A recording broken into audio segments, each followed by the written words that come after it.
"Who touched you?" the Mafia boss asked the waitress. Then the city went silent.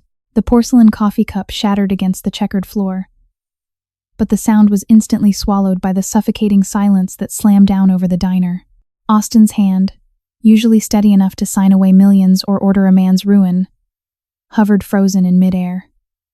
His dark eyes, cold and bottomless, were locked onto Kaylee's jawline. The harsh, unforgiving fluorescent lights exposed the dark, angry purple bruising blooming just beneath her pale skin, extending down her neck. The entire restaurant froze. Forks stopped scraping plates. The grill cook held his breath. Austin stood up slowly, the chair legs scraping violently against the linoleum. He stepped directly into her personal space, his voice dropping to a terrifying, deadly whisper. "Who touched you?" he asked. Then, the city went silent. The Midnight Bell Diner was an establishment that existed out of time, anchored to a forgotten corner of the city where the neon lights buzzed with a dying, erratic hum. It smelled perpetually of burnt filter coffee, old grease, and the damp wool of coats worn by people who had nowhere else to be at 2 a.m. For Kaylee, it was a sanctuary disguised as a purgatory. The chipped formica counters and the cracked vinyl booths offered a brilliant camouflage. Nobody looked twice at a waitress working the graveyard shift. They only looked at the bottom of their mugs, waiting for a refill. Kaylee kept her head down.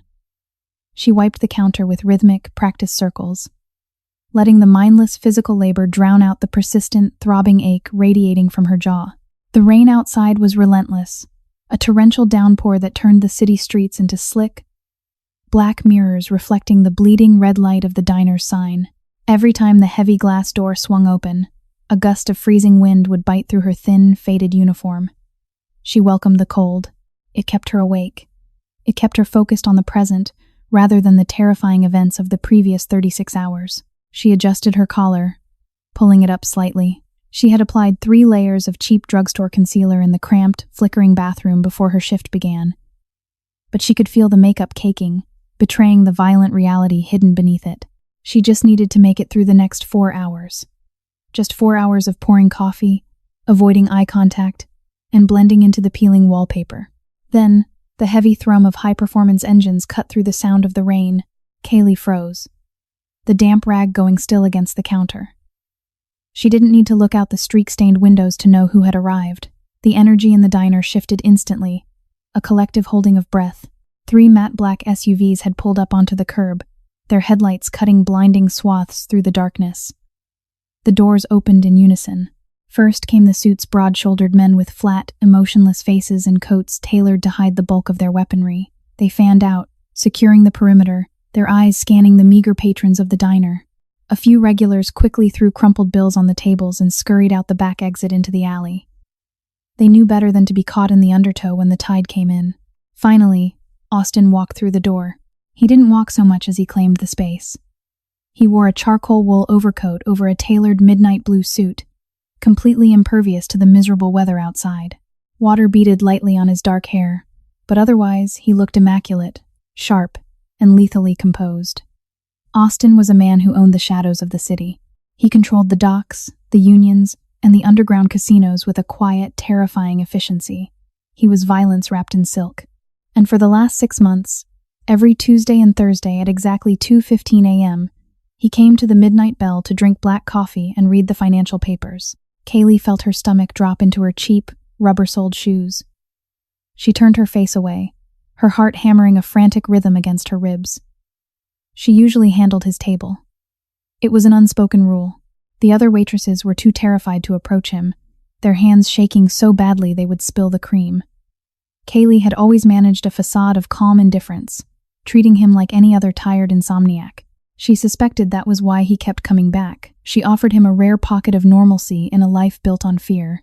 Kaylee, her manager, a balding man named Sal, hissed from the kitchen pass-through. His face was slick with terrified sweat. "Table 4. Now. Don't make him wait." She swallowed hard, tasting copper and old adrenaline. "I'm on it, Sal." She grabbed a fresh pot of coffee, her knuckles white around the plastic handle. She kept her chin tucked down, her hair, which she normally wore tied back, falling loose around her face to create a curtain. She walked toward the back booth, the one completely secluded from the windows, where Austin had already settled. Two of his men stood a respectful distance away, their eyes tracking her every movement. "Evening," Kaylee murmured, her voice slightly hoarse. She kept her eyes glued to the table, pouring the steaming black liquid into his pristine white mug. She focused entirely on the surface tension of the coffee, praying he would just nod, open his newspaper, and ignore her as usual. Austin didn't look at the paper. He was looking at her. He possessed an unnerving stillness, a predatory patience that made people want to confess their sins just to break the tension. "You're late tonight, Kaylee." His voice was smooth, a low baritone that vibrated in the quiet diner. "Usually the coffee is poured before I sit." "Sorry," she muttered, stepping back quickly, her head still bowed. "Bad weather, slow machines. Can I get you anything else?" "Look at me." The command was soft, but it carried the weight of an absolute order. Kaylee's breath hitched. She tightened her grip on the coffee pot. "I really have other tables to attend to, sir. There are 3 other people in this diner, and none of them have an empty cup," Austin noted calmly. "Look at me, Kaylee." Slowly, agonizingly, knowing the inevitable was upon her. She raised her head. She tried to keep her face angled away, but a stray draft from the front door blew her loose hair back. The harsh diner lighting caught the side of her face. The concealer had rubbed away against her collar. The bruise was monstrous, deep, dark plum fading out to a sickly, violent yellow. It wrapped from her jawline down the side of her throat, shaped perfectly like the grip of a massive, brutal hand. Austin's eyes snapped to it. The temperature in the diner seemed to plummet. His relaxed posture vanished instantly, replaced by a coiled, terrifying rigidity.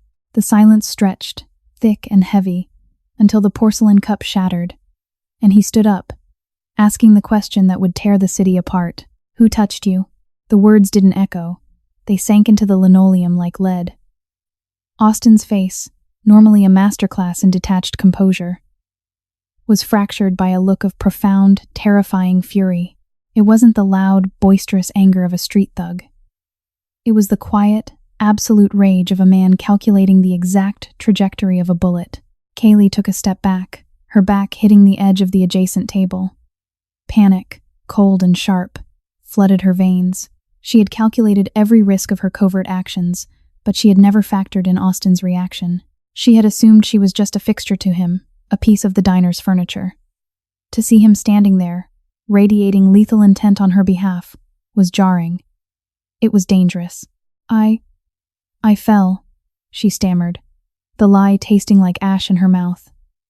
"I slipped on the ice behind my apartment building. It's nothing. Please, sit down."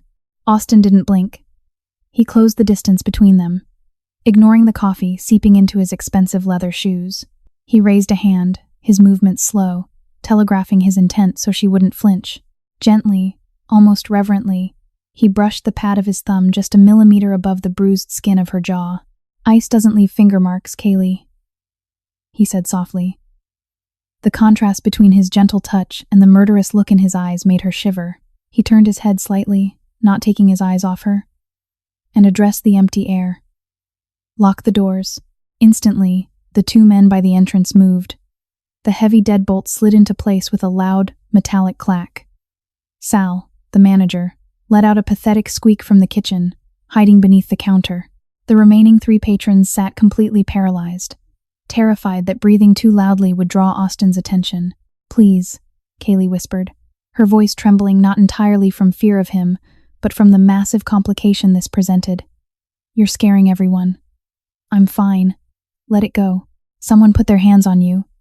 Someone tried to break your neck," Austin stated, reading the bruise with the expertise of a man intimately acquainted with violence. "Who?" "It was a mugging, just a random mugging in an alley. I gave them my purse, and they ran." She forced her eyes to meet his, trying to project terrified innocence. "I don't know who it was. It was dark." Austin stared into her eyes for a long, agonizing moment.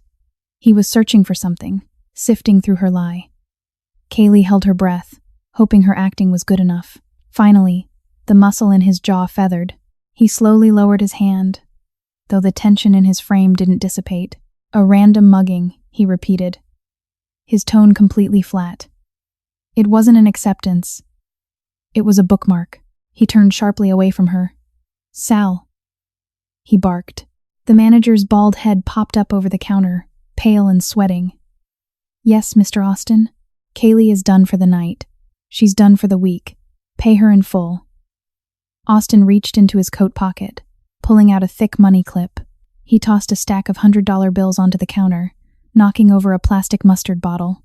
"For the broken cup. And the inconvenience."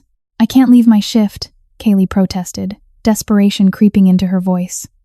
If she left with him, she lost her mobility. She lost her cover. "I need the hours." Austin ignored her.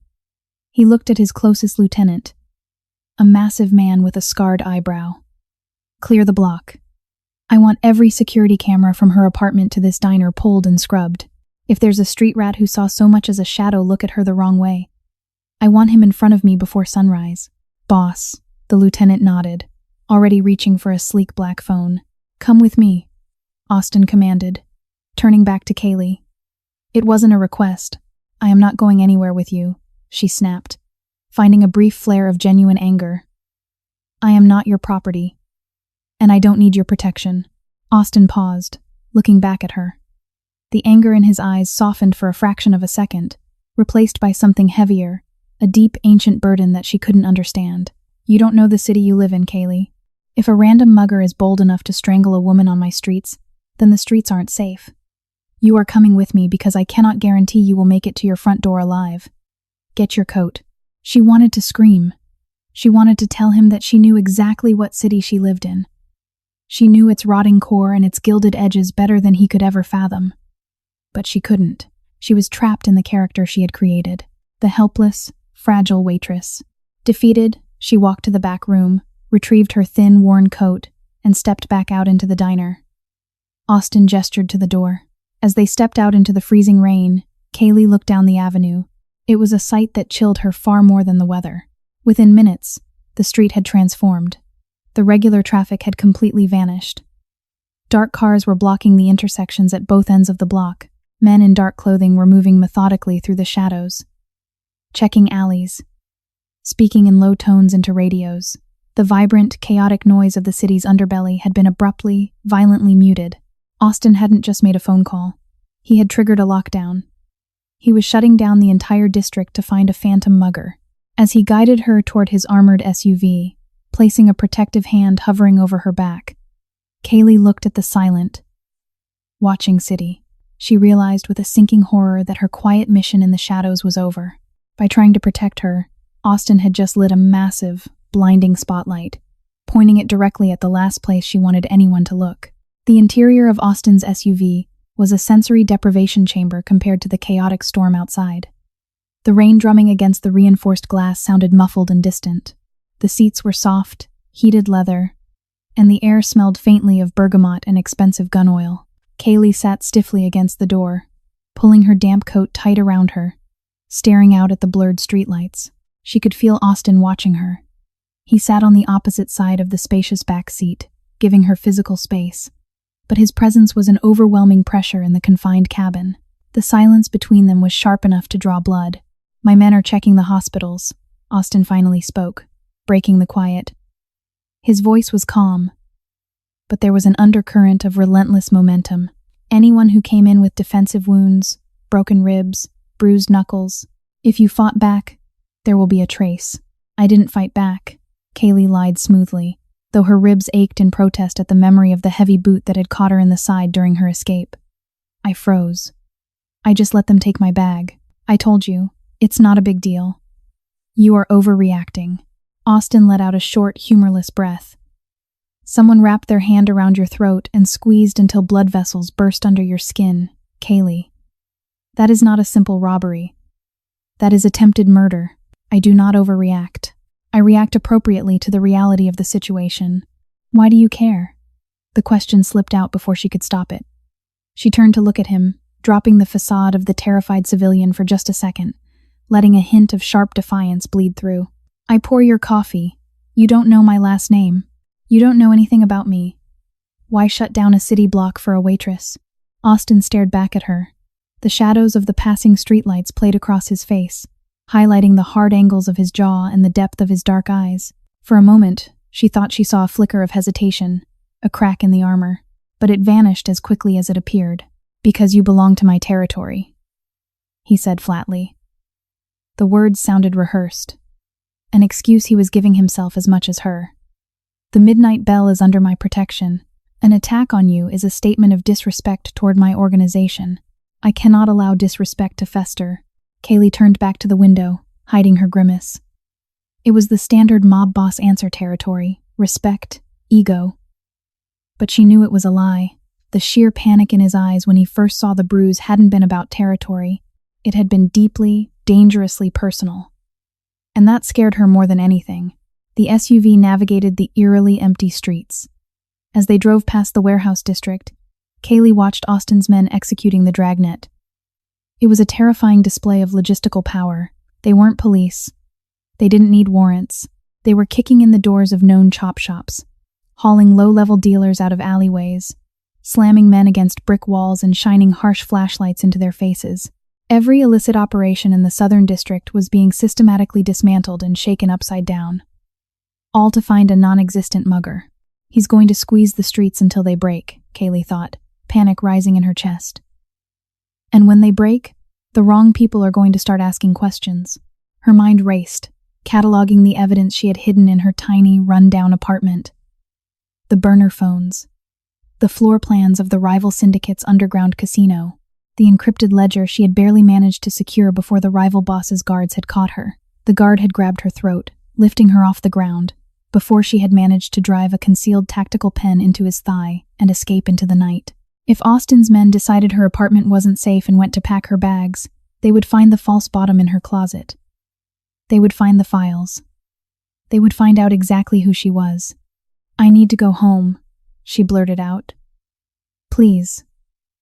I just want to go to my own bed."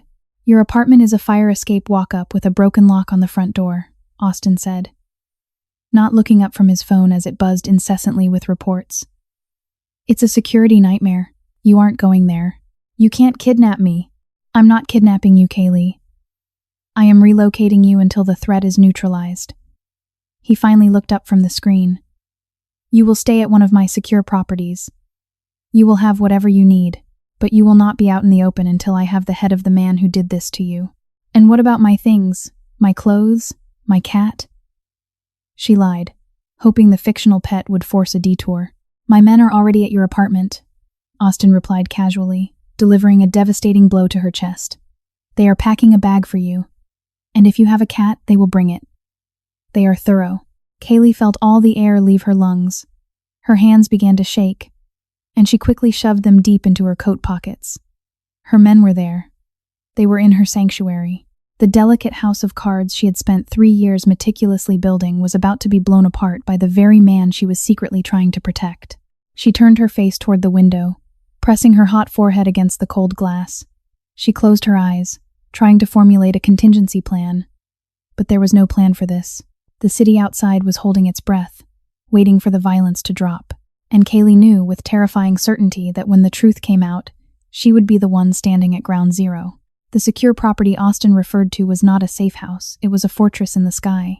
The SUV pulled into a subterranean garage guarded by men carrying heavy rifles, and from there, a private elevator rocketed them directly to the penthouse. When the brass doors slid open, Kaylee stepped into a world of staggering, austere wealth. The penthouse was expansive, wrapped in floor-to-ceiling windows that offered a dizzying, panoramic view of the rain-swept city below. The decor was minimal, cold, and calculated. Dark slate floors, heavy leather furniture, and modern art that looked more like violent splatters of ink than anything decorative. It felt less like a home and more like a high-altitude command center. "Make yourself comfortable," Austin said, shrugging off his wet overcoat and handing it to a silent, suited man who appeared from the shadows of the hallway. "The guest suite is down the hall to the left. It has its own bathroom. If you need anything, tell Marcus." He gestured vaguely to the silent man, who offered a brief nod before vanishing again. Kaylee stood in the center of the massive living room, feeling entirely out of place in her damp, threadbare coat and cheap diner uniform. She hugged her arms around herself, defensively. "How long do you plan on keeping me here?" Austin walked over to a crystal decanter resting on a sleek marble bar. He poured 2 fingers of amber liquid, his back to her, until I know you are safe, until the streets are clean." "You can't clean the streets, Austin," she said, letting a bit of her true edge slip into her tone. "It's the underworld. You just sweep the dirt from one corner to another. Someone else always steps up." He paused, the glass halfway to his lips. He turned slowly, his eyes narrowing as he analyzed her words. It was not the naive, terrified statement of a diner waitress. It was the cynical observation of someone who understood the mechanics of his world. "You sound like you've given it a lot of thought," he noted, taking a slow sip of the scotch. Kaylee bit her inner cheek, cursing her slip of the tongue.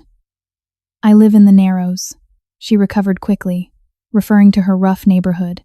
"You don't survive there without understanding how the predators operate. You take out one mugger, 3 more fight over his corner. Keeping me here is pointless. It's not pointless if it keeps you breathing." He set the glass down with a sharp clink.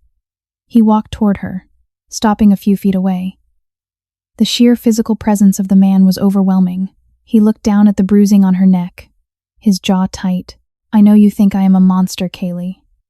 You see the cars, the men with guns. I know what people say about me. I don't care what people say," she replied honestly, meeting his gaze. "I care that you've upended my life for a bruised neck. It is not just a bruised neck." His voice cracked slightly, a sudden, raw break in his perfect composure. He took a step closer, the scent of bergamot and scotch wrapping around her. "I swore a long time ago that I would not let the violence of my world spill over onto innocent people. I swore I would protect the people in my territory. When I saw you tonight, looking like that, it means I failed." Kaylee felt a sharp pang of guilt pierce through her anxiety. He wasn't acting out of pure, possessive ego. He was acting out of a deeply rooted sense of duty, a duty that, unbeknownst to him, he owed directly to her family. He was carrying the weight of a promise he had made to her dead father, and the sight of her injured had triggered a profound psychological crisis in him. Before she could form a response, the elevator chimed. The door slid open, and the lieutenant with the scarred eyebrow stepped out, carrying a small, worn canvas duffel bag. Kaylee's bag. Her breath hitched. She stared at the bag, her heart hammering against her ribs like a trapped bird. "Boss," the lieutenant said, his voice grave. He didn't look at Kaylee. His eyes were fixed entirely on Austin. "We packed her things like you asked, but we found something. You need to see this." The air in the penthouse seemed to instantly freeze. Austin turned away from Kaylee, his demeanor shifting from conflicted protector back to the cold, calculating syndicate boss. He walked over to the lieutenant. "What is it?" Austin asked. The lieutenant unzipped the side pocket of the canvas bag. He reached in and pulled out a heavy, matte black encrypted satellite phone, the kind used exclusively by high-ranking cartel members and syndicate bosses. It was not a phone a diner waitress would ever possess. Next, he pulled out a stack of high-resolution architectural blueprints, stamped in red ink with the logo of the Petrov Syndicate, Austin's most vicious, bloodthirsty rivals. "We found these hidden beneath a false floorboard under her bed," the lieutenant reported, his voice tight with suspicion. He finally leveled a cold, hard glare at Kaylee. "She's not a waitress, boss. She's a ghost." Austin stared at the objects in his lieutenant's hands. For a long, agonizing moment, he didn't move. He didn't speak. He just stared at the evidence of her deception. Slowly, terrifyingly, Austin turned his head to look back at Kaylee. The protective warmth that had been in his eyes moments before was entirely gone. It had been replaced by a void, a dark, absolute emptiness that promised violence. The cage was no longer golden. It was a trap, and the jaws had just snapped shut. The silence in the penthouse stretched until it felt like a physical pressure on Kaylee's eardrums. She didn't run. There was nowhere to run. She stood her ground, her spine rigid, watching the man she had covertly monitored for years transform from a misguided guardian into the apex predator of the city's underworld. Austin took the encrypted phone from his lieutenant's hand. He turned it over, inspecting the customized casing, noting the specific wear marks on the keypad. He then looked at the blueprints, the detailed schematics of the Petrov Syndicate's heavily guarded underground casino. "Leave us," Austin commanded without taking his eyes off Kaylee. "Boss, she could be armed." "She's a plant," the lieutenant protested, his hand drifting toward his shoulder holster. "I said, leave us." Austin's voice dropped an octave, resonating with absolute, unquestionable authority. The lieutenant clenched his jaw, nodded sharply, and backed onto the elevator. The brass doors slid shut with a definitive click, leaving Kaylee entirely alone with the most dangerous man in the city. Austin tossed the phone and the blueprints onto the glass coffee table. They landed with a heavy, accusatory thud. He slowly unbuttoned his suit jacket, removed it, and draped it over the back of a leather chair. He unbuttoned his cuffs and rolled them up his forearms, revealing the dark, intricate ink of a syndicate oath tattooed across his skin. The slow, methodical removal of his armor was far more intimidating than if he had drawn a weapon. A mugging, Austin finally spoke, the word dripping with venomous sarcasm.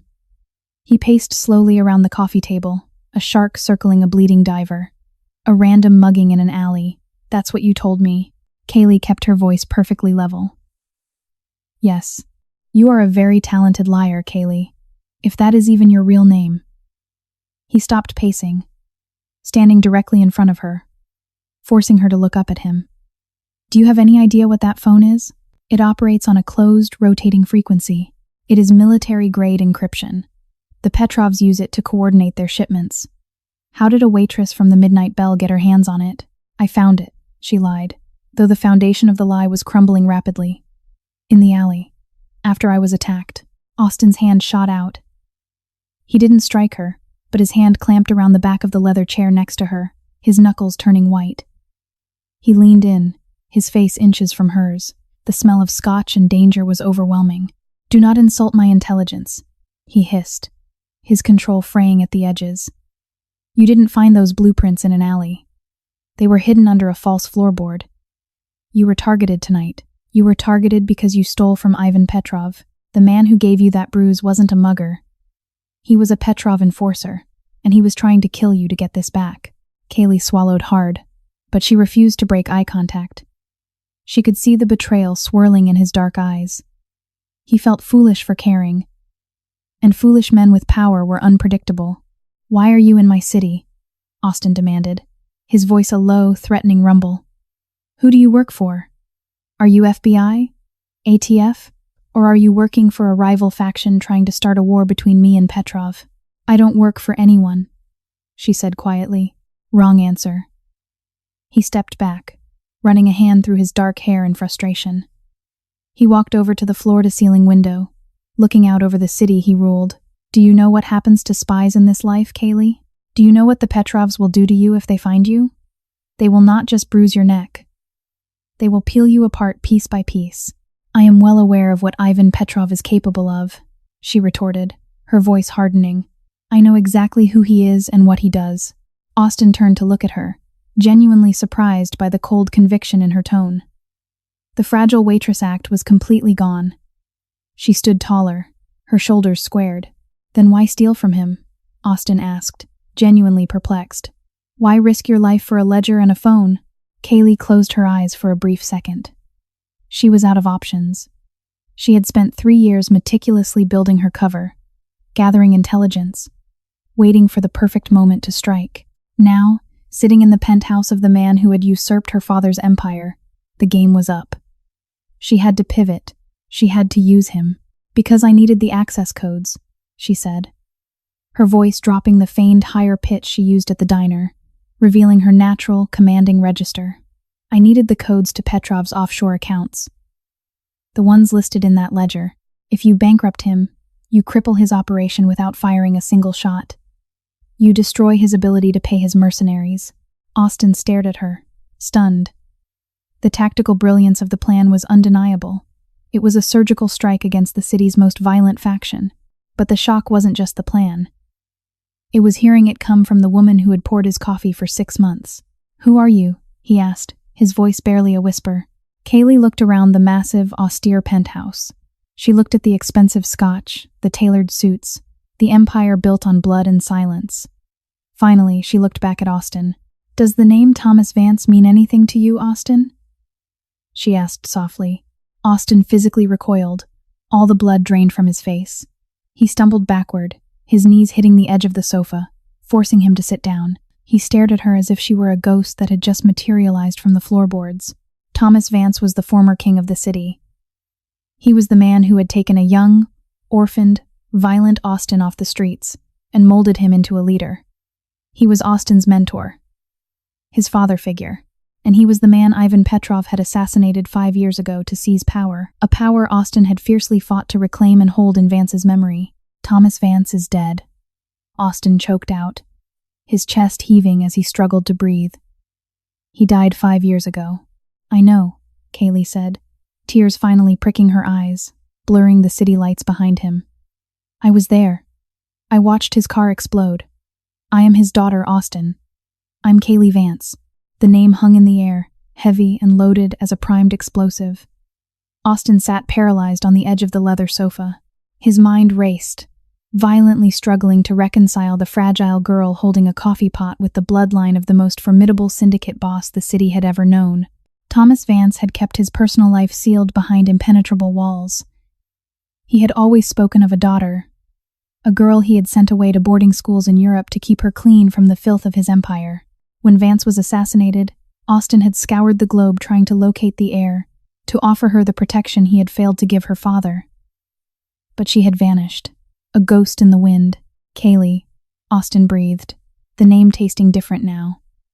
It wasn't the casual address of a customer to a waitress. It was an oath of fealty. He looked at her, truly looked at her. He saw the sharp, intelligent angles of her jaw, the defiant fire in her eyes. It was Vance's fire. The resemblance, masked by cheap makeup and a hunched posture, was now glaringly obvious. You were looking for me after he died, Kaylee said, remaining standing. She was reclaiming her power in the room. I saw your men asking questions in Paris. In London. You were trying to find me. I promised him, Austin said, his voice raw with a grief he had buried for 5 years.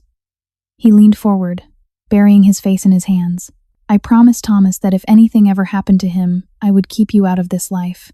I would keep you safe. I didn't want to be kept safe, Kaylee replied, her voice shaking with a suppressed, ancient anger. Ivan Petrov murdered my father. He took everything from us. And you. You stepped into his shoes. You took his chair. You made peace with the men who helped Petrov do it to prevent a street war. Austin's head snapped up. His eyes blazed with defensive fury. I did what was necessary to hold the city together. If I had gone to war with Petrov right away, hundreds of people would have died. Your father's entire organization would have burned to the ground. I secured the territory. I consolidated power. I was waiting for the right moment. 5 years is a long time to wait, Austin, she challenged sharply. So, I decided not to wait. I came back. I changed my last name. I got a job in a diner in your territory so I could watch you. I needed to know if you had betrayed him, or if you were just biding your time. And what did you conclude? He asked, standing up slowly. The dynamics of the room entirely shifted. He was no longer interrogating a spy. He was answering to his mentor's heir. I concluded that you were comfortable, she stated coldly. You got used to the penthouse. You got used to the power. You stopped looking for revenge. The words hit him like physical blows. He stepped toward her, stopping just inches away. The sheer intensity radiating from him was terrifying. But Kaylee didn't flinch. You know nothing about what it takes to keep this city from tearing itself apart, he growled, his voice a lethal whisper. Every day I sit in this chair. I have to make deals with monsters just to keep them from slaughtering the innocent. Do not lecture me on loyalty, little girl. I took the bullets meant for your father. I carry his scars. Then help me finish what he started. She fired back, matching his intensity. She pointed to the encrypted phone on the table. I didn't just hide in the shadows. For 6 months, I've been infiltrating Petrov's operations. I learned their schedules, their weaknesses. Tonight, I managed to copy the digital ledger from the vault manager's office in their underground casino. That phone has the decryption keys. Austin looked at the phone, then back to her neck. The terrible bruising. Understanding dawned on him, cold and horrifying. You were in the casino vault tonight. That's where you got caught. That's who choked you. A Petrov guard caught me on my way out, she admitted, her hand instinctively coming up to lightly touch her bruised throat. I managed to get away. But they know someone breached the vault. They just don't know who. I went straight to the diner to establish my alibi. I thought I was safe. And then you showed up. Austin closed his eyes, exhaling a long, shuddering breath. The pieces clicked into place. By shutting down the streets, by making a massive, violent public spectacle of searching for a mugger, he hadn't protected her. He had inadvertently signaled to the Petrovs exactly where to look. They know, Austin said, his eyes snapping open. Panic, cold and sharp, flooded his system. My men kicked in doors all over the south side looking for someone who bruised a waitress. Petrov's men know someone hit their vault. It won't take long for their intelligence to connect the dots. They will trace my men back to your apartment. They will realize the waitress and the vault thief are the same person. Suddenly, the encrypted satellite phone on the glass table lit up. A harsh, electronic ringtone shattered the silence of the penthouse. Kaylee and Austin both froze, staring at the device. The caller ID was a string of red, randomized numbers. It was a closed network call. Austin looked at Kaylee, his jaw set. He picked up the phone and pressed the green button, putting it on speaker. Well, a thick, heavily accented voice rasped through the speaker. It was a voice that sounded like gravel and old blood. Ivan Petrov. I must admit, Austin, I am confused. Why is the mighty king of the docks sending his entire army to tear apart the slums over a little diner girl? Unless, of course, that little girl happens to have something that belongs to me. The silence in the penthouse was absolute. The war hadn't just been declared, it had arrived at their doorstep. The voice of Ivan Petrov echoing in the sterile penthouse was like a drop of poison in a glass of water. It tainted the air instantly. Austin's face hardened into a mask of pure, lethal calculation. He didn't respond to the taunt. He simply reached forward and pressed the end call button, severing the connection. He's tracking the phone, Kaylee said instantly, her mind rapidly switching into tactical mode. The encryption is two-way. If he's calling it, his tech guys are triangulating the signal. We have less than 10 minutes before his assault teams breach the lobby. Austin was already moving. He strode to a hidden panel behind a massive abstract painting and pressed his palm against a biometric scanner. The wall slid open with a quiet hum, revealing an arsenal of high-grade weaponry, tactical vests, and communication gear. I have 20 men securing the garage and the lobby, Austin said, pulling out a heavy, matte black assault rifle and checking the chamber. The elevator requires my keycard. They can't get up here without a heavy firefight. You're underestimating Petrov, Kaylee argued, walking over to the coffee table and picking up the blueprints she had stolen. He doesn't fight fair. He won't push through your men in the lobby. He'll bypass them. She unrolled the heavy paper, pointing to a specific schematic. Look at this. This is the structural layout of this building. Who poured the concrete for your penthouse expansion 3 years ago? Austin paused, looking over his shoulder. A contractor from the east side. Why? Petrov owns the unions on the east side, she said grimly. He built a back door into your own fortress. There is a maintenance shaft that runs parallel to the express elevator. It opens up into the HVAC room on the roof. They aren't coming from the ground, Austin. They're coming from the sky. Austin stared at the blueprint, reading the structural lines she pointed out. He realized, with a sickening jolt, that she was absolutely right. The security he had relied on for years was compromised. He looked at her, truly seeing her not as his mentor's fragile daughter to be protected, but as a strategic equal. The transition in his mind was immediate. How many men will he send? A strike team, no more than 8. Professionals, ex-military. Kaylee rolled up the blueprints. If we stay here and fight, we might kill them, but Petrov will just send more. And if you die, the city descends into a bloodbath. We don't need to fight them. We need to finish the mission. Finish the mission? Austin grabbed a tactical vest, tossing it to her. Put that on. Kaylee caught it, expertly slipping it over her head and tightening the straps over her cheap diner uniform. The contrast was stark. A waitress going to war. The ledger, she said, pointing to the encrypted phone. I have the account numbers, but we need to initiate the transfers to drain his accounts. We need an untraceable terminal. My office terminal is hardwired to a private offshore server, Austin said, his mind syncing perfectly with hers. The synergy between them was terrifyingly natural. It's highly encrypted. Good. Get me to the terminal. I'll drain the accounts and forward the transaction logs to the FBI field office. Kaylee's eyes burned with a fierce, cold light. We bankrupt him, And we hand the feds the evidence of his money laundering. By morning, Ivan Petrov will be a broke, wanted fugitive. His own men will turn on him when the paychecks stop. Suddenly, the lights in the penthouse flickered and died. The backup emergency lights immediately kicked on, bathing the room in a dim, eerie red glow. The humming of the massive HVAC units on the roof suddenly ground to a halt. "They cut the main power," Austin whispered, raising his rifle, his eyes scanning the dark hallway. "They're on the roof. They're breaching the shaft." He reached out and grabbed Kaylee's arm, pulling her close. "My office is down the hall, last door on the right. It has reinforced steel doors. Once we're inside, you get on the terminal. I will hold the door." "Austin." She stopped him, grabbing his arm back. In the red emergency light, her bruised face looked haunting, yet undeniably powerful. "If they breach the door, you don't play the hero. You don't die for me. You promised my father you'd protect me, but I am releasing you from that vow. We fight together, or we die together. Understand?" Austin stared into her eyes. He saw the ghosts of his past, the mentor he had lost, and the future he was suddenly desperate to keep. He gave a single, sharp nod. "Understood." A loud, metallic boom echoed from the ceiling down the hallway, followed by the distinct sound of heavy boots landing on the hardwood floor. The strike team was inside. "Move!" Austin barked. He shoved her behind him, providing covering fire as they bolted down the hallway.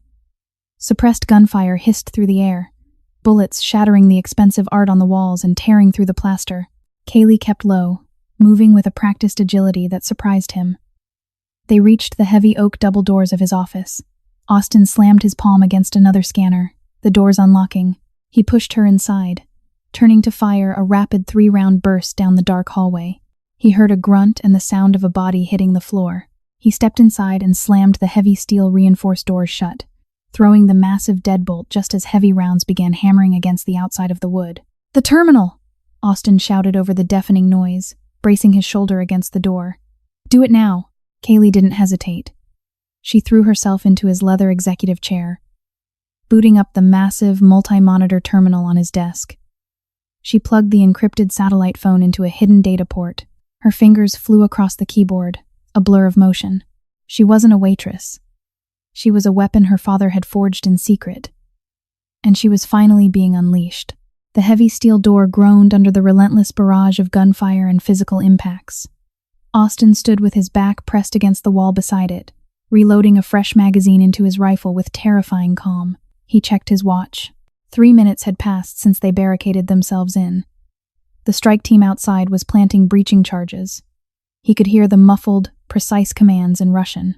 "They're setting C4 on the hinges," Austin called out, his voice steady despite the impending explosion. "How much longer, Kaylee?"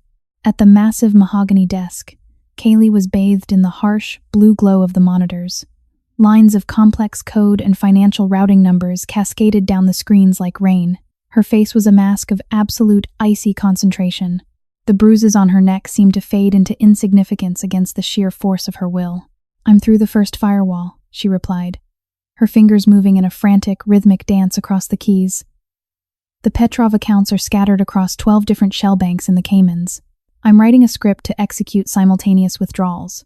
"Write faster," Austin warned. "Take cover under the desk. Now." Kaylee hit the execute command just as Austin dove behind the heavy oak desk, pulling her down to the floor beside him. He shielded her body with his own, pressing her head down. A deafening explosion rocked the penthouse.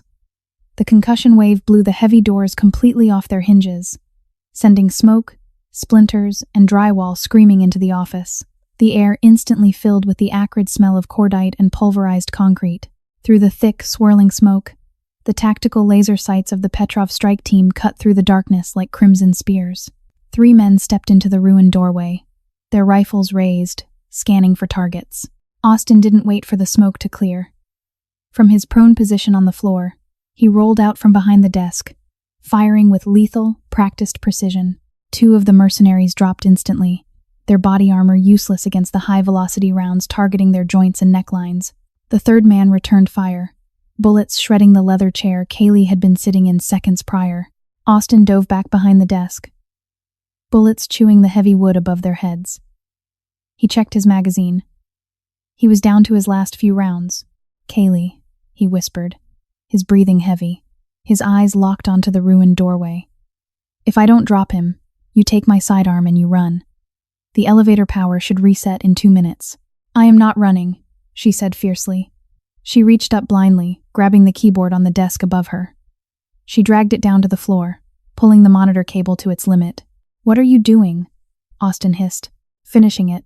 She stared at the monitor peeking over the edge of the desk. The script she had written was running, a progress bar filling with agonizing slowness. 90%. 95%. The heavy boots of the remaining mercenary crunched on the debris as he slowly advanced into the room, his weapon trained on the desk. Come out, Austin. The mercenary growled. It's over. 100%, Kaylee whispered. She hit the enter key with a decisive final strike. On the screen, a massive string of zeros appeared, where Petrov's empire used to be.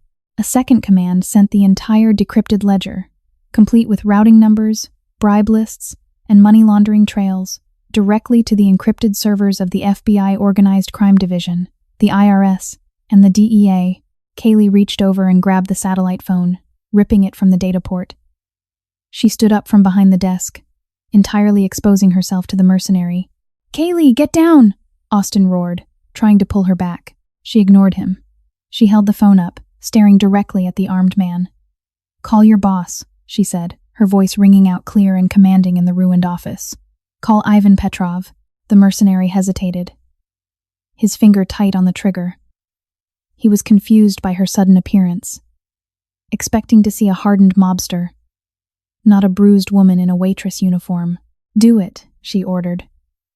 Or shoot me. But if you shoot me, you'll never know why your paycheck just bounced. The mercenary, unnerved by her absolute lack of fear, kept his rifle aimed at her chest with one hand while reaching for his tactical radio with the other. He clicked the mic. Boss, we have them pinned in the office. But the girl, she's saying. A static-filled roar erupted over the radio. It was the sound of Ivan Petrov losing his mind. My accounts. They're empty. Everything is gone. The feds are kicking down the doors of the casino right now. Pull out. Abort the mission. Pull out now. The radio went dead. The mercenary stared at Kaylee, the realization dawning on him. He wasn't fighting for a powerful syndicate anymore. He was fighting for a bankrupt, wanted man who could no longer protect him or pay him. The loyalty in the underworld was entirely transactional. Without money, Petrov was a ghost. Slowly, the mercenary lowered his rifle. He looked at Austin, who had risen to his feet, his weapon aimed squarely at the man's head. The mercenary unclipped his radio, dropped it on the floor, and backed out of the room, disappearing into the smoke. The silence that followed was heavy, ringing with the aftermath of violence, but profound. The first light of dawn was beginning to break through the shattered floor-to-ceiling windows, casting a pale, gray light over the ruined office. The rain had stopped. The city outside was still, unaware that the entire power structure of its underworld had just been silently, permanently rewritten. Austin lowered his rifle. He looked around his destroyed sanctuary, and then he looked at Kaylee. She was covered in dust, her cheap uniform torn, the terrible bruising on her neck standing out starkly in the morning light. Yet, she had never looked more powerful. She had avenged her father not with bullets, but with intellect and absolute resolve. It's done, she said softly, dropping the satellite phone onto the ruined desk. Petrov is finished. The feds will have him in custody by noon, and his empire will be seized. Austin slowly walked over to her. The ghosts that had haunted him for 5 years, the guilt of surviving his mentor, the burden of a promise he thought he had broken, seemed to finally dissipate in the cold morning air. He reached out, hesitating for a fraction of a second, before gently resting his hand on her shoulder. You didn't need my protection, he said, his voice filled with a quiet, profound reverence. You never did. Kaylee looked up at him, the hardened exterior softening just slightly. She placed her hand over his. No one survives this city alone, Austin. I needed the terminal, and I needed you to hold the door. They stood together in the ruins of the penthouse, looking out over the city. It wasn't his city anymore. It was theirs. The fragile diner waitress was gone forever, and in her place stood the rightful heir, standing shoulder to shoulder with the king. True strength isn't always loud or violent. Sometimes, It's the quiet resilience to endure the shadows until the perfect moment to step into the light. Kaylee and Austin proved that the ghosts of the past don't have to define us, they can empower us to rewrite the future. If this story of hidden strength, tactical brilliance, and transformative power kept you on the edge of your seat, please give this video a like, share it with someone who loves a dramatic twist, and subscribe to the channel for more immersive, cinematic stories.